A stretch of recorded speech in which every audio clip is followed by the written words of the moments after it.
신율의 뉴스 정면 승부 2부 시작합니다.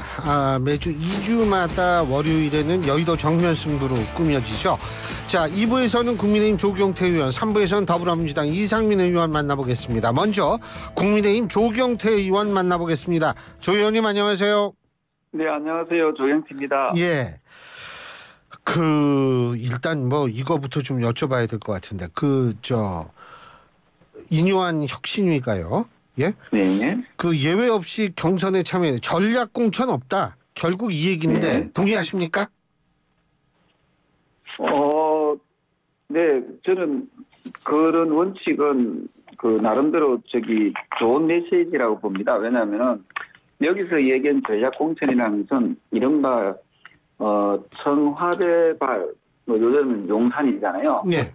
어떤 권력에 의한 그런 전략 공천을 배제하자는 그런 깊은 뜻으로 해석하면 좋을 것 같아요. 그러니까 결국은 이제 용산이나 대통령실에서 이렇게 거기 근무했다가 내려오는 사람들 어떤 어떤 딴 사람에 비해서 특별한 이익을 받기 위해서는 안 된다, 이 말씀이신 것 같은데요, 그죠? 네네. 네. 근데 과거에는 좀 그런 게 있었나 보죠? 과거에는 약간의 개연성을 여야가 다 있었지 않았겠습니까? 그죠? 네. 조심스러운 부분인데, 예. 옛날에는 아시다시피 YSDJ 때는 대통령이 총재였지 않습니까? 그때는 좀 다르죠, 네. 분위기가. 그 이후에도 보이지 않는 그런 손들이 좀 작용하지 않았나, 이렇게 봅니다. 네. 근데 이제 그걸 끊어내겠다. 그죠? 네, 그래서 이제 좀 더 공정한, 공천을 하도록 하겠다는 그런 취지로 또 해석하고, 또한 당대표가 또 권한이 막강하다 보면 당대표발 또 전략 공천이 있을 수 있지 않습니까? 예. 그런 것도 이제 끌어내겠다 하는 거니까 아마 이걸 좀 더 긍정적으로 당내 민주주의를 좀 더 높이겠다. 수준을 높이겠다. 그런 취지로 받아들이면 될까 싶은데요. 근데 이제 혁신위가 여태까지 얘기한 거에 좀 배치된다. 다시 말해서 예를 들면 동일 지역 3선 이상 연임 금지라든지 아니면은 친윤 핵심들에 있어서의 험지 출마라든지 혹은 불출마라든지 이런 거하고는 좀 배치된다. 왜? 결국 경선으로 다 하라는 건데, 아니 3선 이상은 동일 지역에 나가지 마 그러고서 그건 경선이 아니죠. 경선의 전제 조건은 원하는 사람은 다 참여해야 될 수 있는 게 경선 아닙니까? 아마 박사님께서 많은 코치를 해주시면 좋을 것 같은데요. 네. 왜 그러십니까? 네, 근데 인요한 위원장님 말씀도 저는 일리가 있고요. 또 우리 박사님 말씀도 저는 일리가 있기 때문에 두 분 말씀을 다 존중합니다. 어쨌든 지금 인요한 혁신위가 그래도 나름대로 주목을 끄는 데는 성공한 것 같은데 어떻게 평가하십니까? 네, 저도 그렇게 보고 있습니다. 또 혁신안에 보면은 예. 엄격한 컷오프, 또 사회적 물의를 일으킨 자, 예. 그리고 당의 명예를 실추시킨 자, 그리고 금고 이상의 전과자 전부 공천 배제. 저는 제일 마음에 와닿는 것은 금고 이상의 전과자를 전부 공천 배제, 이게 마음에 와닿거든요.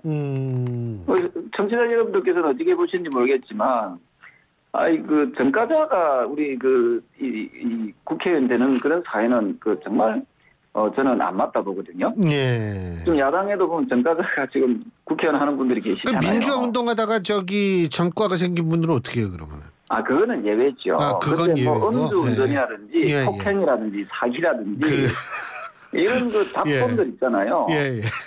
민주당에도 있지 않습니까? 예. 예, 누구라고 거론은 안 하겠습니다만은 금고 이상의 전과자는 저는 공천 배제, 특히 음주운전 전과자는요. 저는 배제시키는 것이 맞다 보거든요. 예. 이런 부분에 대해서는 혁신위에서 상당히 혁신안으로서는 좀 잘 내놨고요. 예. 우리 당이 이 부분을 수용하면은 우리 당 지지율 많이 올라갑니다. 예. 네네. 저는 수용할 가능성이 높겠죠. 전과자를 갖다가 공천에서 배제시키자, 이 부분은 저는 우리 당이 도덕적 우위를 점할 수 있기 때문에 저는 이 부분은 좀 실행에 옮기는 게 어떨까 생각을 합니다. 예, 전 수용할 그거 명분적으로 틀린 얘기가 아닌데요, 예. 네. 그런데 뭐 지금 전과자 말씀하시니까 갑자기 법무부가 생각나고 법무부를 하니까 한동훈 장관 얘기가 생각나는데 네. 어떻게 보세요? 지금 한동훈 장관의 움직임? 저는 뭐 정치를 아직 시작하지도 않았지만 이렇게 관심을 많이 보이는 것은 상당히 국민들이 새로운 또 정치인을 또 이렇게 갈망하고 있는 건 아닌가 이렇게 보고 있거든요. 그리고 이제 더불어민주당의 어떤 야당의 어떤 여러 가지 부분에 대해서 이렇게 차분하게 이성적으로 대응하고 또 발언하는 이런 부분에서 점수를 많이 주는 것 같아요. 그래서 한동훈 장관이 지금 총선에 출마하는 것 역시도 본인이 희망한다면 국민의힘에도 크게 도움이 되지 않을까 이렇게 보고 있습니다. 근데 이제 시나리오별로 본다면 지역구에 출마하는 방법이 있고 그 지역구도 당선되기 용이한 지역구에 출마하는 방법, 자객 공천처럼 정말 상징성 있는 지역에 출마를 해가지고 센 사람이랑 한번 붙는 방법, 아니면 비례대표 뒷번호를 받아가지고 선대 공동위원장으로 이렇게 돌면서 선거를 치르는 방법, 셋 중에 어떤 게 좋다고 보세요? 저는 한동훈 장관이 만약에 정계에 입문한다면 예. 저는 반드시 들어오는 것이 좋겠다. 왜냐하면은 이분한테 또 상처를 주면 안 되잖아요. 예. 예, 그래서 들어올 수 있는 어떤 그런 부분이 있다면 뭐 말씀대로 비례대표도 좀 안정권에 지난번에는 제가 약간 후순위로 하면 어떻겠나라고 했지만 저는 안정권에 해서 이분이 전국적으로 조금 선거운동을 도와주면은 사실은 우리가 정치적인 역사를 봤을 때도 좀 스타급 정치인들이 전국적 유세를 해주면 좀 효과가 좀 있거든요. 예. 그 부분에서 저는 당에 좀 크게 도움이 될 수 있다, 되지 않을까 이렇게 보고 있습니다. 그러니까 비례대표로 나가면서 이 선대위원장 같은 걸로 해서 전국을 이렇게 좀 누비고 다니면은 도움이 많이 될 네. 것이다. 꼭 직함을 안 맡더라도 한동훈이라는 이름 자체에서 어떤 무게감을 많이 가지고 있기 때문에 저는 선대위원장의 직함도 좋고 어쨌든 직함을 떠나서 전국적으로 어떤 득표를 지지를 확보하는 데는 상당히 좀 도움이 되지 않을까 보고 있습니다. 근데 제가 궁금한 게 민주당 쪽에서 한동훈 장관 탄핵 발의 얘기를 하다가 요새 그거는 주춤하는데 오히려 윤석열 대통령 탄핵 발의 얘기가 일각에서 나오는 모양이에요. 어떻게 보십니까? 글쎄요, 저는 그런 많은 분들이 그런 말할 자격이 있는지 모르겠습니다. 탄핵이란 말을 함부로 쓰는데요. 사실 청취자 여러분께서도 국민 여러분께서도 좀 이거 꼭 좀 짚고 넘어가야 될 게 뭐냐면요. 국회의원 중에서도 형편없는 국회의원들 많이 있거든요. 예. 그럼 국회의원들은 왜 탄핵을 안 시킵니까? 그리고 기소되고 지금도 기소된 분들 있잖아요. 바로 예. 가까이에. 예. 기소되면은 바로 그냥 아웃시켜야 되는 거 아닙니까? 보통 우리 공무원들 기소되면은 공직의 업무를 거의 못하도록 하지 않습니까, 그죠? 예. 그리고 제가 얼마 전에 학교 선생님 이렇게 하는 분들 입시 임용고시랍니까? 예.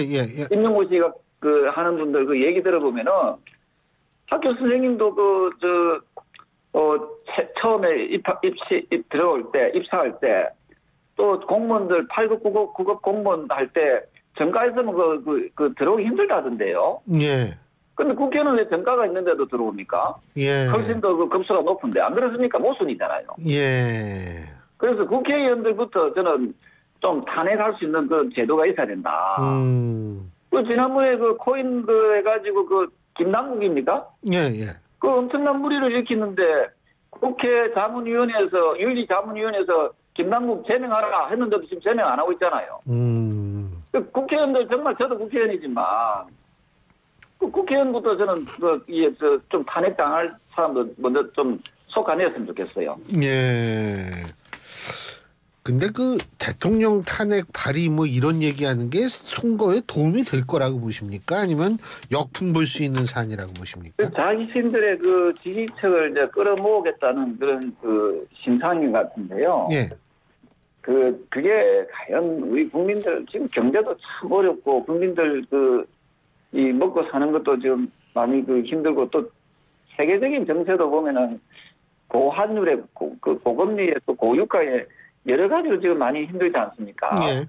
뭐 이런 상황을 좀 책임 집권을 했던 경험이 있는 제1야당이 아주 좀 좋은 정책, 정말 국가를 위한 좋은 정책을 내면 훨씬 더 지지를 많이 받을 텐데 좀 한계가 있다고 봅니다. 네. 아 참. 그리고 그 이준석 전 대표 신당 그 언론에서 보셨죠? 예? 뭐 자고 났더니 2만 명이 넘게 이틀 자고 나면 몇 명이 될지 모르겠는데 어떻게 네. 보십니까? 이런 현상? 그거는 뭐 지금 뭐 본인이 그렇게 열심히 또 활동해서 정치적인 행보를 통해서 자신의 존재감을 높이는 부분에 대해서는 뭐 하지 말아 할 수도 없지 않습니까? 아니 당연하죠. 그 본인의 의지죠. 네네. 근데 이제 우리가 이제 곰곰이 보면 이렇습니다. 사람 심리가 예. 이게 당선되는 데를 이제 지지하게 돼 있거든요. 그래서 우리나라 같은 경우에는 그러니까 사표 방지 심리가 있다 이 말씀이세요? 네네. 예. 그 3당이 초연이 상당히 어려운 그런 환경에 있습니다. 그래서 보통 신당이 나와가지고 좀 보다 더 강력한 신당이 나왔어도 그 신당이 지속 가능하지 못했던 것이 실제적으로 지역구는 지금 우리나라가 중대 선거구제가 아니고 초선거구제지 않습니까? 예. 그러다 보니까 사표 방지 심리 때문에 그 신당이 자리 잡기가 참 어려운 그런 정치적 환경에 있는 것만은 틀림이 없습니다. 예. 그게 사실은 사표 방지 심리가 더군다나 왜 커지냐 하면 대통령제를 하면서 우리가 하기 때문에 유력 대선 후보가 없으면 야, 이 정당 뭐 이거 뭐야 이런 식의 심리가 나올 가능성이 높아서 이제 더군다나 사표 방지 심리가 발동할 가능성이 높아지는 것 같아요. 그렇습니다. 그러면은 이번 기회에 뭐 맨날 그 정치권에서 뭐 군소 정당도 원내에 들어와야 된다 이러는데 좀 권력 구조 개편도 필요한 거 아닙니까? 그거는 저는 이렇게 생각합니다. 사실은 네. 국회의원 수를 저는 많이 줄여야 된다고 생각하거든요. 예. 뭐. 비례대표는 진짜 한국 필요 없어요. 제가 봐서는. 비례대표가 지금 우리가 47석이거든요. 맞습니다. 이것은 서로 해물라고 하는데 사실 비례대표들이 능력을 발휘하는 경우는 진짜 극히 드물거든요. 예. 그래서 저는 지금 국민들이 힘들고 어렵게 이렇게 생활하고 있는데 지금 우리나라 국회의원 수가 지금 300명이란 말입니다. 예. 그러면 최소한 50석은 줄여야 된다. 이런 입장이고요. 또 하나가 조금 더 계획을 한다면은 이 촘촘하게 붙어 있는 도시에서의 그 선거구를 좀 통폐합시켜 가지고 예. 저는 국회의원 수를 좀 더 한 30석에서 한 50석 정도 줄여 가지고 한 100석을 좀 줄여야 된다는 게 제 지론이거든요. 예. 근데 국회의원들이 하려 하겠습니까? 자기 밥그릇 때문에. 예. 아까도 말씀드렸지만 대통령은 탄핵하자면서 자신들은 탄핵을 안 당하려잖아요. 예. 그래서 저는 예. 이 선거구 체제는 소선거구제 체제로 갈 수밖에 없는데 여기서 더 의석수를 늘리는 것은 그런 국민에 대한 어떤 도리가 아니다. 오히려 이번참에 예. 우리 국회에 보면 정치개혁 특위가 있거든요. 예. 그 뭐 하는지 모르겠어요. 예. 비례대표를 갖다가 가감하게 의석수를 좀 줄이는 계획을 좀 했으면 좋겠다. 이 말씀드립니다. 이준석 신당 그래서 어떻게 뭐 신당 차릴 것 같습니까? 이준석 전 대표 어떻게 보세요? 저는 아마도 한동훈 장관이 전면으로 나서게 되면 이 지지층이 좀 이준석 전 대표랑 좀 겹칠 가능성이 높거든요. 예, 그렇다면 한동훈 장관이 보니까 젊은 층에도 좀 인기가 많은 것 같은데요. 그럼요. 일단 그렇다면 패션도 아마 상당히 이준석 신당이 물론 뭐 저는 열심히 노력을 하겠지만 또 한켠에서는 또 좀 조심스러운 부분이 또 발생하지 않을까. 예, 예, 만약 한동훈 장관이 그냥 장관직으로 계속 수행한다면 모를까. 만약에 이분이 전면에 나서게 되면 또 다른 그 변수로 작용도 할 수 있다는 뭐 조심스러운 전망을 할 수 있습니다. 그리고 이제 아까 비례대표 말씀하실 때 능력 발휘 말씀하셨는데 그 조경태 의원님은 물론 최다선 의원님이시기도 하지만 토목공학 박사인데 이 토목공학 박사로서의 전문성을 또 이번에 발휘하셔가지고 그 김포 이 특별법 발의하시지 않으셨습니까? 그죠? 네네네네. 예. 어떻게 그거 민주당이 어떻게 동의해 줄 것 같으세요?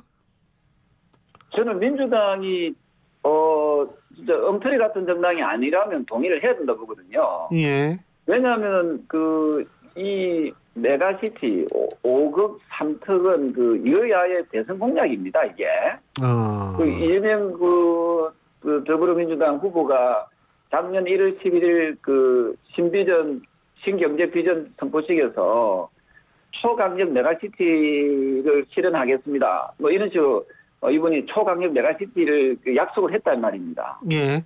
그러면은 우리 박사님도 아시다시피 그 청취자 여러분, 국민 여러분 잘 들어보세요. 아니 그 대선 주자든 총선 주자든 공약하면 지켜야 됩니까? 안 지켜야 됩니까? 그게 뭐 당연히 지켜야 되는 게 정답이죠. 지켜야 되잖아요. 예. 그래서 저는 이런 부분에서 우리 여당이 특히 조경태 제가 그 메가시티를 이렇게 전국적으로 이렇게 좀 하자 하는 것은 일종의 대선 공약을 실천하고 있는 거거든요. 예. 그렇다면 거기에 대해서 어깃장을 놓으려고 하지 말고 저는 적극적으로 좀 참여해서 우리 대한민국이 다시금 뛸 수 있도록 지금 우리나라가 지금 GDP가 계속 내려가고 있거든요. 성장률도 떨어지고. 예. 그렇다면은 이 새로운 성장 동력을 일으키고 우리 젊은이들 우리나라가 IT 강국이거든요. 예. 그런데 IT 강국이 뭐냐고요? 일자리가 없는데요. 그래서 새로운 도시, 그 메가시티의 좋은 일자리, 우리 젊은이들이 원하는 그런 일자리들을 많이 만들어내므로써 정말 그 소득이 높아지는 대한민국이 된다면은 저는 저출산 문제도 저는 해결할 수 있다 이렇게 보거든요. 소득이 올라가면 아이도 많이 낳는다. 그렇습니다. 이것을 우리나라가 보면은 그 대기업의 비중이 한 13%쯤 되거든요. 예. 대기업 종사자들이. 예. 근데 유럽 쪽은 대기업 종사자가 30%가 넘습니다. 예. 우리나라에도 대기업 수와 대기업 종사자를 늘려줘야 된다고요. 출산율 높이려면은. 예. 그리고 이걸 비단 서울 쪽의 수도권만 이 메가시티를 할 게 아니라 예. 부산 경남 쪽에 이제 부산권도 메가시티를 하고 또 호남도 지금 많이 좀 피폐해지고 있거든요. 예. 그래서 강주 전남 쪽에도 이게 도시를 강력화시켜서 메가시티화하고 그 경우에 따라서는 대전이나 대구도 그런 식으로 해서 좀 강력화시킴으로써 행정의 효율성과 예. 또 역동성을 가져오게 하고 또 거기에 우리나라의 가장 큰 강점인 IT 기술이라든지 4차 산업혁명을 접목시키면은 그야말로 뉴시티, 새로운 도시를 건설해 나가는 것은 저는 시대적 그 과제라고 사명이라고 생각합니다. 예, 잘 알겠습니다. 오늘 말씀 여기까지 듣겠습니다. 고맙습니다. 네, 감사합니다. 예, 지금까지 국민의힘 조경태 의원이었습니다.